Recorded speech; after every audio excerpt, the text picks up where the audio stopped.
You can find me at underscore Christine Pierre. I'm not on TikTok yet. I should be. I know, don't yell at me. But you can find me on Instagram. And my email is book.christinepierre@gmail.com.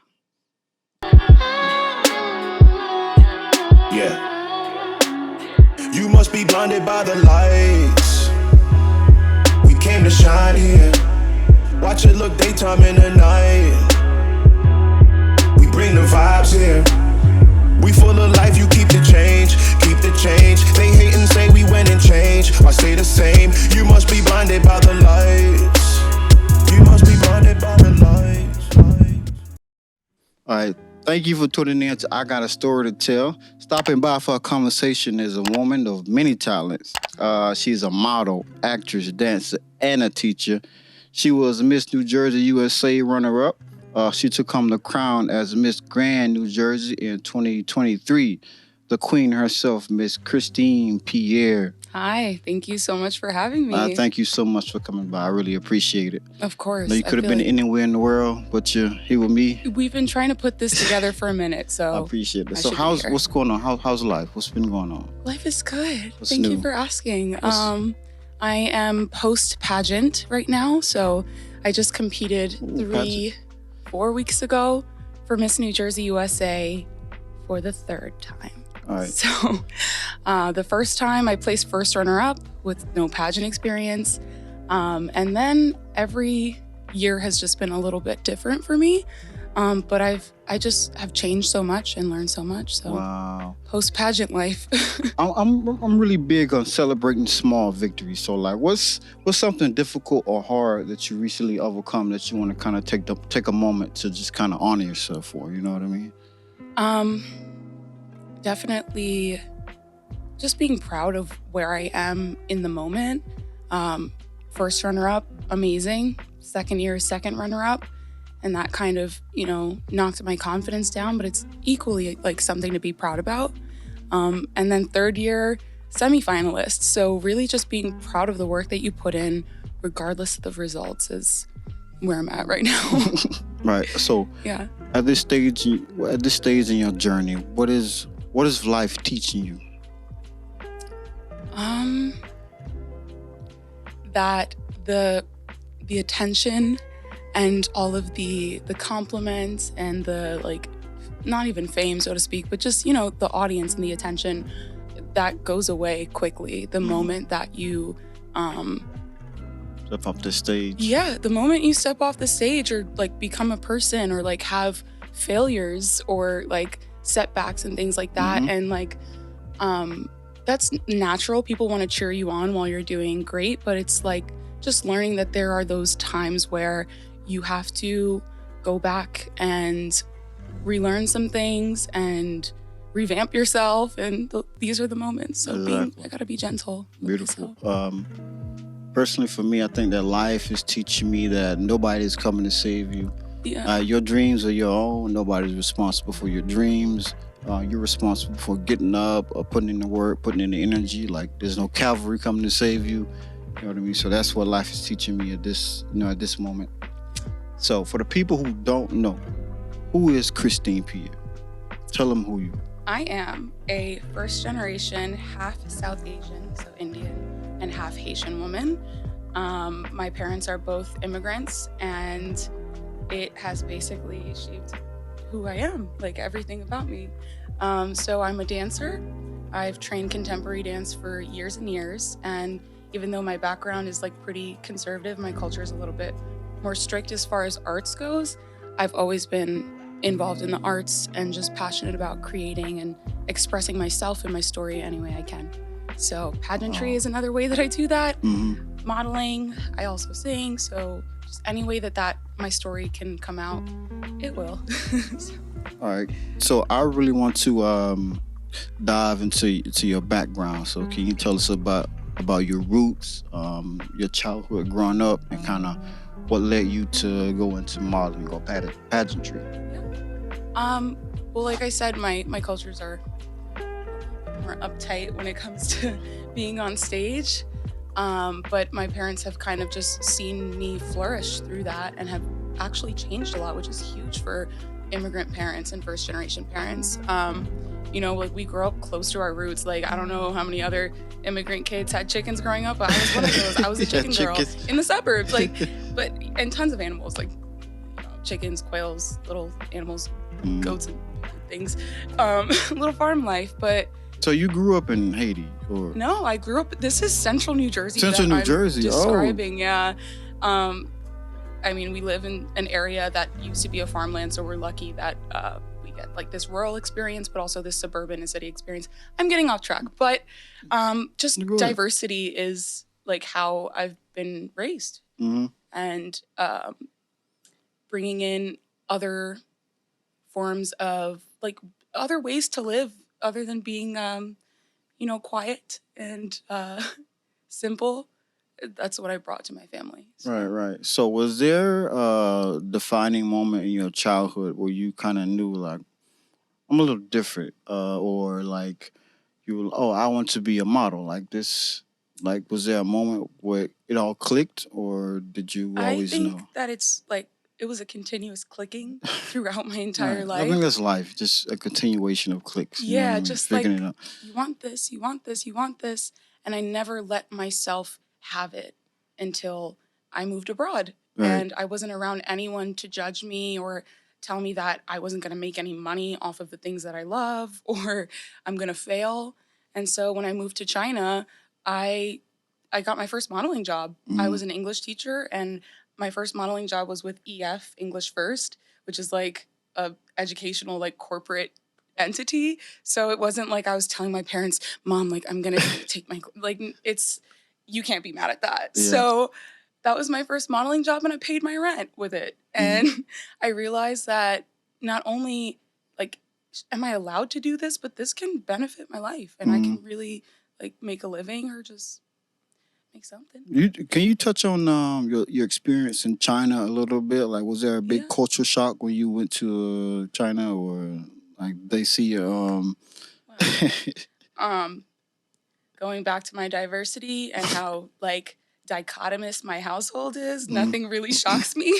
So it's definitely a huge culture shock because it's pretty much everybody's Chinese, like homogenously to the eye, it's Chinese.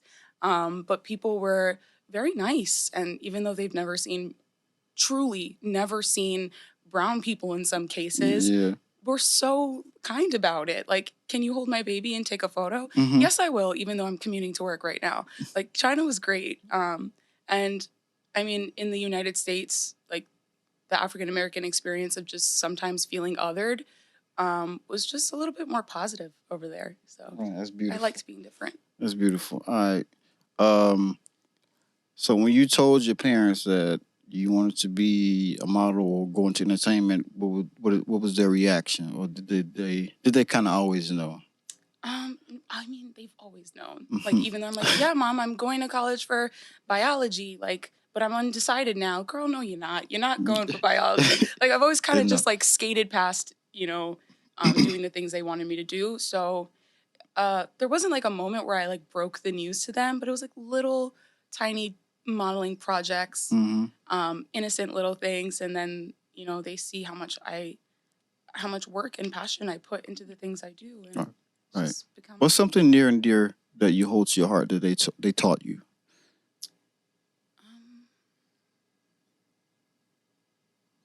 Authenticity. Being genuine. Being genuine. My parents come from like next to nothing. And have built so much. My father has a PhD in public administration, and my mom's a physical therapist. And they did those things to show that we can be anything. Yet they are still the most humble, kind, simple people that I know. And any amount of success that I ever get, I want to stay genuine and humble and honest. I ain't gonna lie to you. So, yeah.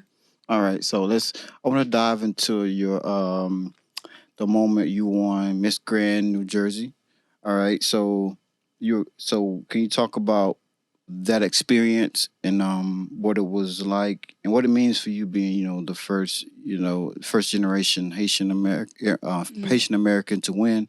Can you talk about that experience? Yeah. So Miss Grand New Jersey, I was kind of just thrown into. I had no plans to go from the Miss USA system to the Miss Grand system. They're two different things. There's a lot to get into, but two different things. But the opportunity was basically presented to me to go represent New Jersey on the national stage, and I took it. And I'm like, this would be a great experience. I don't know what's going to happen, but it was basically like boot camp for me because I've never competed on the national level. So in my mind, I'm like, if I ever want to do this again, at least I know what it's like. And I know I can handle it. Like it's a week long of like constant rehearsals, interviews, photo shoots.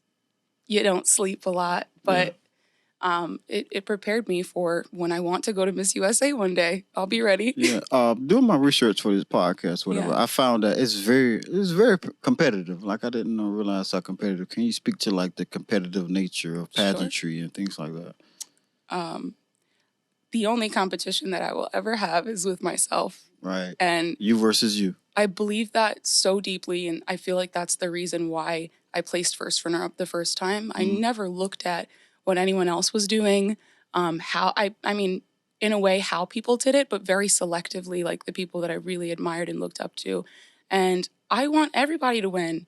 That's an insane thing to say for a competition with one crown. But truly, like the sisterhood, the support, the way that we learn from each other, we're all such accomplished women spending a weekend together, putting on this pageant. And that is more valuable than any crown sitting on my head could ever give me. Okay. So even the girls that I know are like runner-up, have placed runner-up in my year, I will straight up look at them and be like, you need to beat me. I want this crown too, but you have to. Pushing each other. Wow. You got to. Wow. Yeah, iron sharpens iron or whatever they say. I'm not sure, but yeah. Yeah, that's beautiful. Can you talk about the process and what went into your journey? Like what went into preparing for the pageant? Blood, sweat, and tears. And I don't mean that like I really mean that. How do I say that? It's basically like for us, the Super Bowl. So you prepare all year long. That's a good point. And you give everything. And the hard things that people don't see are actually what gets you ready. So me going to like do a Fox segment and model in the morning at like 5 a.m. and then booking it back to New Jersey to work and sell cars for 12 hours and then going and doing interview practice with my coach virtually or in person, or walking practice, like runway practice. And it's balancing like who you still are as a person and physically preparing your body, your mind, and everything else that goes with it. And a lot of dresses. A lot of dresses. Yeah, a lot of dresses and makeup. Yeah. So when you're not acting or ripping the runway, you are teaching and mentoring the youth. Yes, I am. Which is so dope. So what made you? I mean, you could have done anything with your time, but what specifically drew you to teaching and mentoring the youth? Well, when I first became an English teacher in China, it was solely because I wanted to travel. I'm not gonna lie at all. I didn't have any teaching experience. I used to be a swim coach, but like I didn't have any like real teaching experience at that point.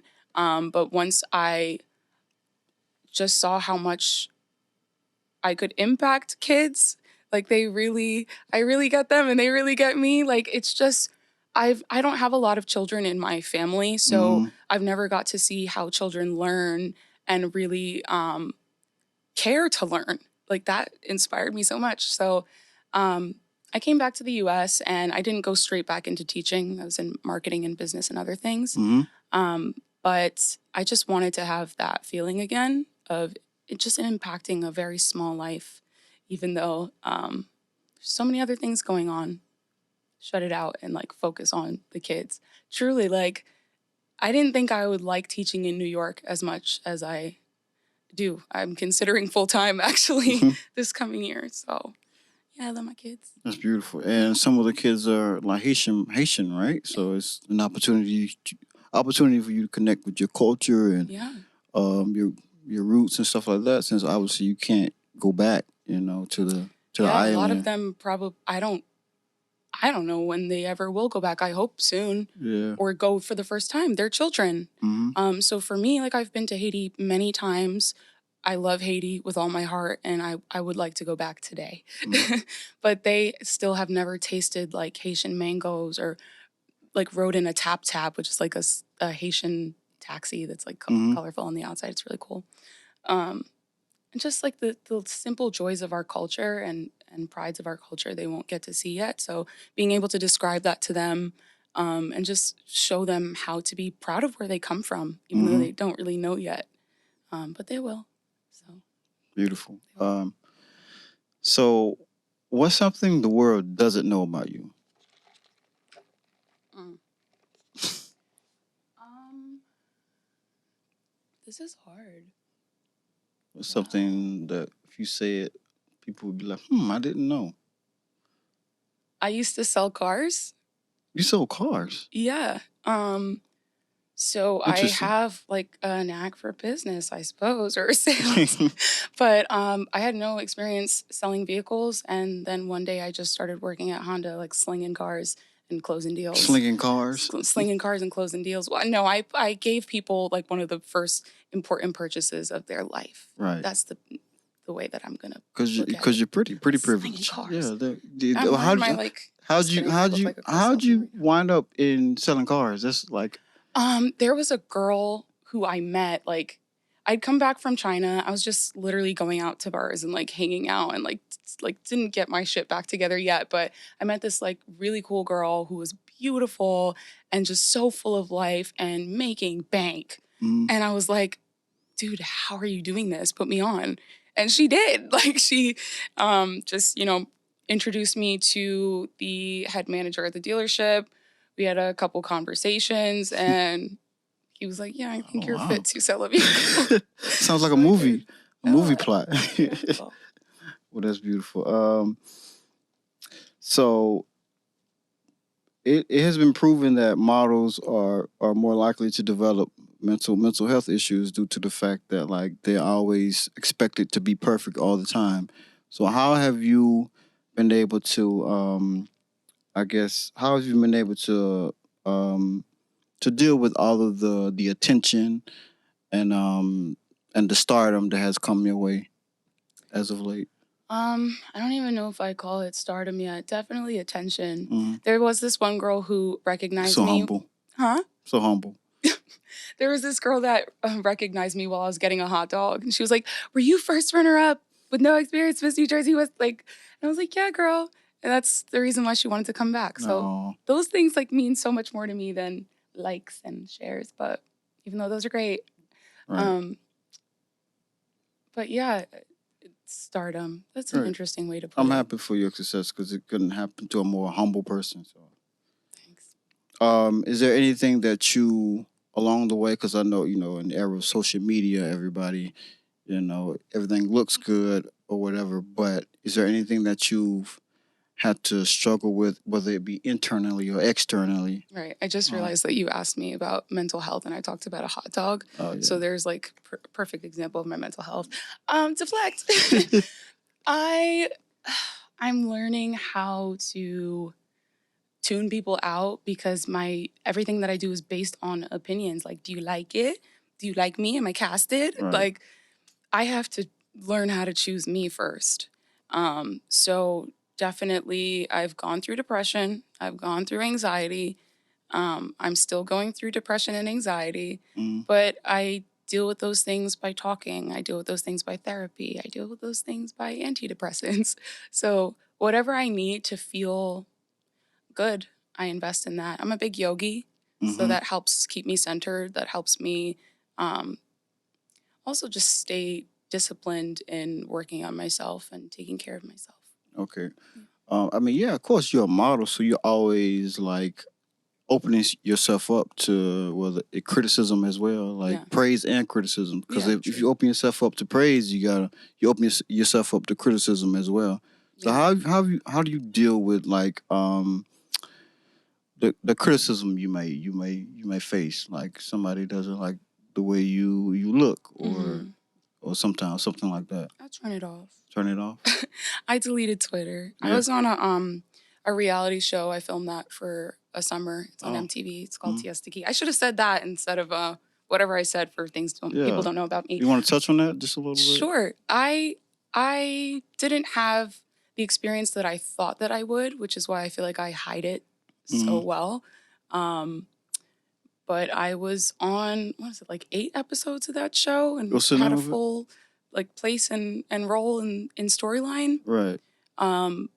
But it was really difficult for me as far as like mental health goes. It was just such a different experience to be out there with people who have been on a show for many years, already have a fan base, already have a story, and like there are so many little pieces of glass that you could step on if you step the wrong way, and then you just have paralysis of you don't want to be perceived wrong. Or so I'm just learning that controlling my narrative is huge for me. Like I can't have producers telling me like what the situation is, and the situation isn't even what it is. Like, you know what I mean? That was so crazy for me. Like there are people who I know have watched the show before I was even on it and are like, Christine, girl, that's not you. And I'm like, I know. Yeah. If you ever want to do a reaction take, you and I can sit and watch my scenes and cringe together and react. But right. Yeah. So you had some success early on. What has been the biggest sacrifice you've had to make in order to succeed?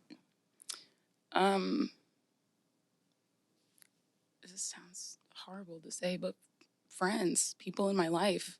Like not everyone is going to be supportive of the things that you want to do. Exactly. No one, you find out like when you're at your best who truly like wants the best for you. Like after I finished that show, like I said, I had friends that watched it, like were actual fans of it. And I had a friend who took me out almost just to fight me in public and go viral. Like my longtime friend for many, many years. Like we do summers together and things like that.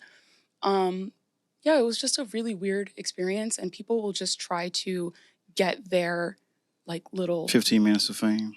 I suppose.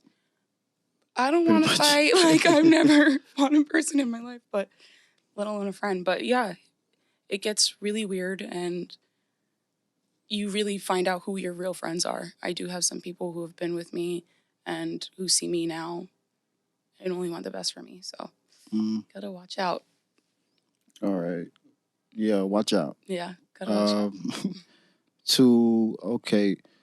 To the little girls that may be watching you on your journey and may want to follow in your footsteps, what advice would you give them based on the things you've seen and the things you experienced in the pageantry and the modeling world?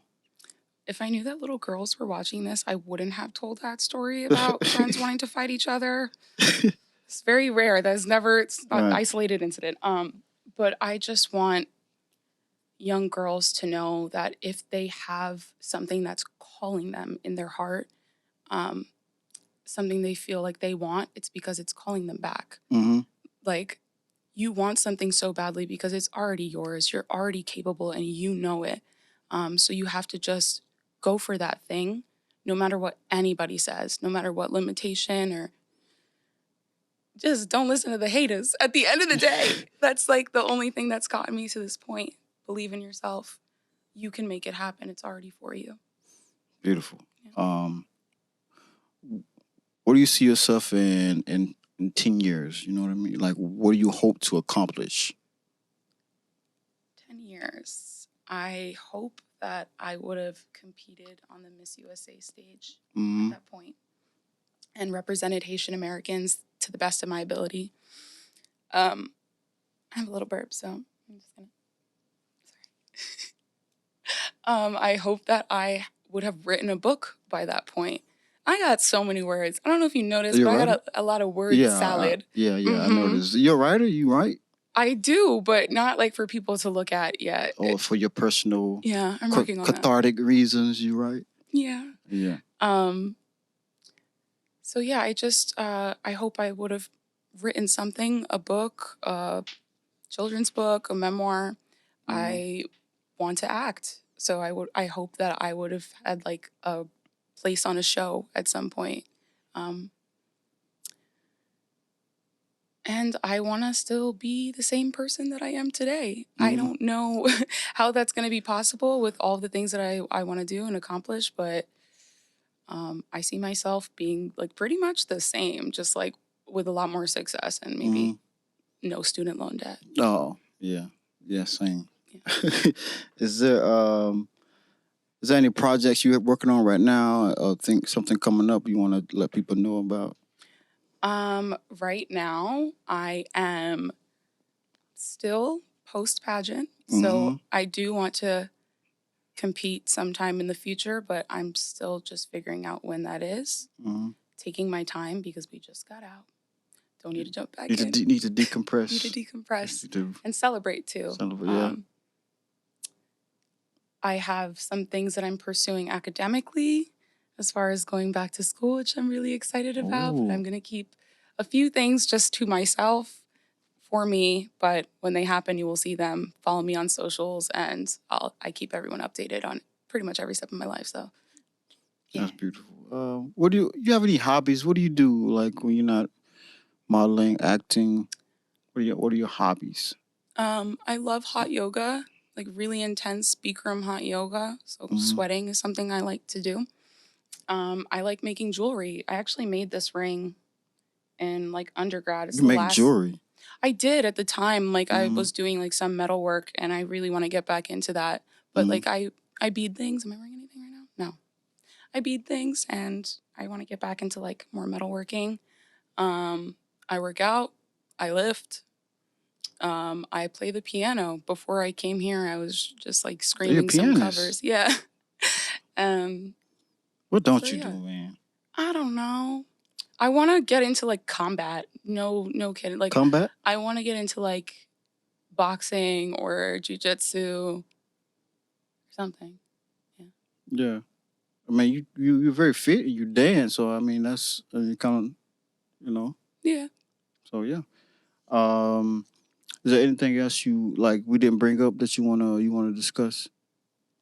I'm just grateful to have made it this far. Honestly, I can't even believe I'm sitting here right now with so much to talk about. Like 5-6 years ago, I would have never expected that I was the person to take like a performance route and really just put myself out there finally. So I just want to touch on the fact that I wasn't always this person.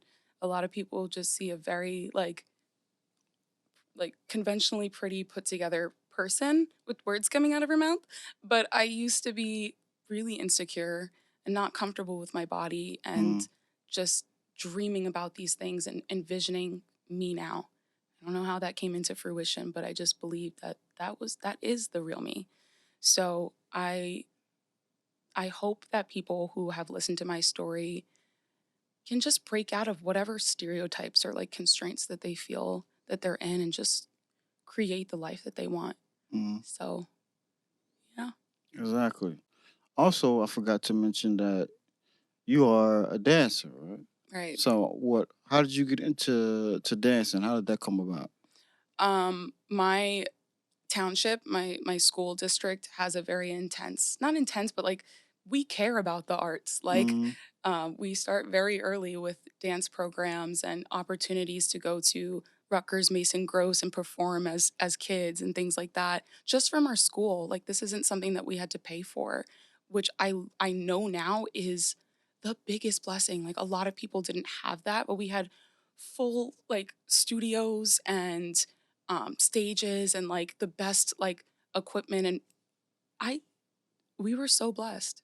So just being around that and having that available to me is what like basically allowed me to do it, because my mom wouldn't have paid for that until eventually she saw how much I cared and let me do a competition team, which I actually like taught a dance class to help pay for as a high school kid. So yeah, I basically put myself in it and like was so involved with my school dance, like my school's honors dance advanced program. Like we go hard with the accreditation, right. and it's which also still counts as an honors class. Like we we really value the arts. And so many amazing people have come out of the Franklin Township like communications programs. Mm, Honestly, like the most talented, most successful outcome of students I've ever seen or heard of. So yeah, I thank Franklin and I thank my town and my school for allowing me to have so many opportunities to shout out to dance. Franklin. Shout out to Franklin, always. So yeah, I was a competition dancer. I mostly like contemporary dance, but as I got a bit older, I like heels. I Mm. like NBA and NFL style, which is actually, I'll just say it, something that I'm working towards. Wow. Yeah, I really want to do some New York based team Mm. by next year. So, yeah, I'm still dancing. All right. Little boots. You mentioned you did some reality TV. Can you kind of touch on that experience of what you went through and how it was for Yeah. you working on Um, set and things like that? it was hard, but it was also a lot of fun. I'm not gonna Mm. lie and complain like it wasn't an amazing summer. It was. Um, I actually never applied to be on any reality show, Mm. but my really good friend was like on the cast for many years, and she asked me to come in for like storyline reasons, like come visit me for the summer and we'll work that in somehow, and it made sense. Mm. Um, but the day after I got first runner up Miss New Jersey USA, your DMs, like if you place runner up, they will be filled with Blowing casting up. directors who are watching live. Mm. And I don't even know if I could say which shows reached out. But Playboy. huh? I have a long list, and I have a long list. And I've gone like pretty deep into the casting processes for a lot of the shows, and that kind of that was a lot too because they Mm. ask a lot of personal questions, and you want to like present as your best self, also be vulnerable, also maybe kind of like give them what they want to hear while staying authentic. It was hard. Mm. Um, and I didn't go through with a lot of them. There was one that like I kind of just it was while I was shooting Siesta Key that I was like juggling and contemplating different options. Honestly, until I was just so indecisive and it didn't pan out, a few of them. And then I was offered another one that was going to air at the same time as Siesta Key. Mm. And I'm not going to say again which one it was. It was the one. But they couldn't have me on one show, like going on dates with a character and Mm. then going on dates with another character, like on a different network. It doesn't make any sense for storyline. Okay. So I was like a day away from flying out for the show, and I still didn't know when Siesta Key was going to air, so they couldn't really take the chance.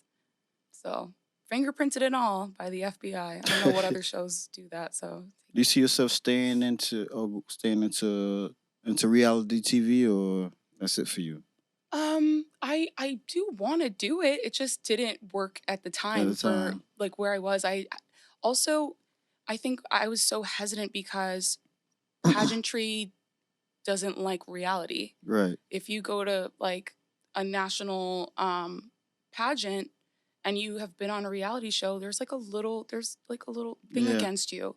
And I knew that just like going there, I would be like vulnerable and the pageant world would see like a different side of me, even though I do not feel like it was me at all. Mm. Um, but I basically like took that risk and was like, I don't want to do anything wrong because the pageant world is like gonna see me and hate me and think I'm bad. But then I went back and competed the next year, the second time, and I'm like, everyone watched the show and they're judging me because they saw all my weird moments. So it was a lot of like just being afraid of being perceived and Mm. like controlling my narrative from so many different directions. That wasn't good. But there are a couple of shows that were like pretty normal and platonic, like not a romantic show, not anything that was like jeopardizing. And I hope that I could have maybe another. I don't Right. know if it's for me, it's for me. But Right. It's funny. I'm down for anything, honestly. My first TV job was reality show. Yeah. I worked on Toddlers and Tiaras. Really? Yeah, that's my first Wait. TV job while I was in college. My mind is blown. Yeah, I worked on Toddlers. That was my first TV job. Okay. Working on Toddlers and Tiaras. It was kind of fun, but kind of weird. A little bit. Like it looks like cute on TV, but once you like go behind the scenes and see how like these psycho moms are pushing these 6-year-old girls to put on makeup and like veneers and stuff like that, it's kind of like, oh wow, that's kind of a little sad. Like Yeah. why, you know what I mean? So yeah, like that's kind of. I'm glad the pageant world isn't anything like that. Yeah, I guess because they were children and like, Yeah, it's like they a kind of had different no ballgame. choice. Yeah, it's different. So it's a little different. Like they had no choice. Like yeah, It's a different ballgame. But I hope those kids are all right. yeah, Shout out to them kids. yeah, But man. yeah, I enjoyed it. So that's yeah, crazy. So you have like a little reality TLC experience. It's Yeah. not TLC, right? yes, on TLC. I worked on that show. While I was in college, that's kind of how I started my career. Like when I was in college, I got the opportunity to, because they were filming. I'm from a small town. I went to college at Georgia Southern, which is in Statesboro, Georgia, small town. And like I think they were filming in like Savannah or something. I can't remember. I think it was Savannah. I think, and I was on that show for a little while. Maybe like That's pretty cool. maybe 6 months until because they go to different cities or whatnot.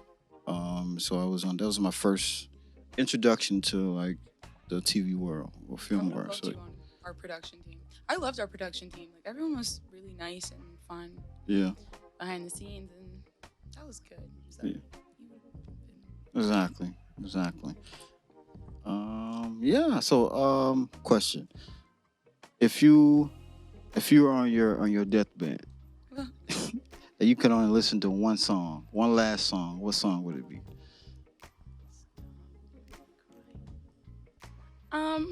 The song is "How Deep Is Your Love." That's by the Bee Gees, right? Gotta The Google it. Hold on. How Deep Is Your Love? Who sings "How Deep Is Your Love"?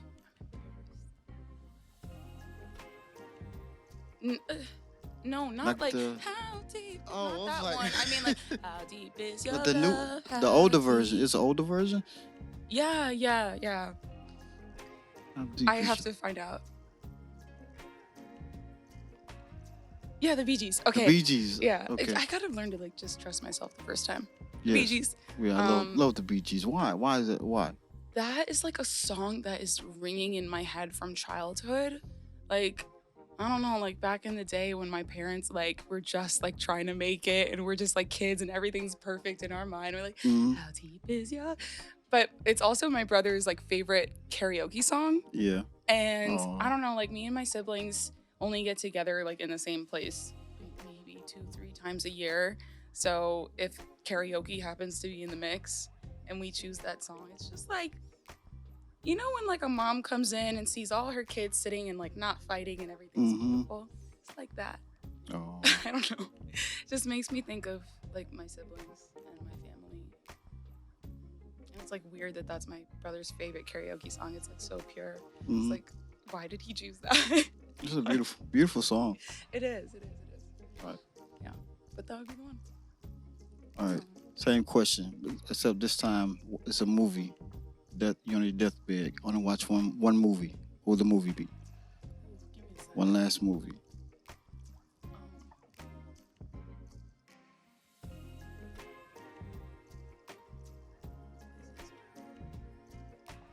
I don't know. I Like would. one last movie? Like Yeah, I that's like it. to binge movies, so I don't know what last movie means. One last movie. Your favorite movie? Hopefully the movie a movie I was in. Oh. Can that be an answer? Oh, damn it. Were you in a movie? No. No. Well be. I would say, if it was me, I would say Titanic. I was thinking that too, but oof, my heart will not go on. My favorite Technically, movie. your heart will not go on. Yeah, yeah, exactly. Titanic. Beautiful movie. Yeah, I was inspired by that movie. Beautiful love So story. The cinematography, best movie of all time. All right. Yeah. So, I really appreciate you stopping by. You're such an inspiration. You're more than just a pretty face. You're a hardworking, diligent woman, and so excited to see where your career goes and what happens next. Yeah, stopping by. Also, be sure to like and subscribe and tune in to my other episodes. And yeah.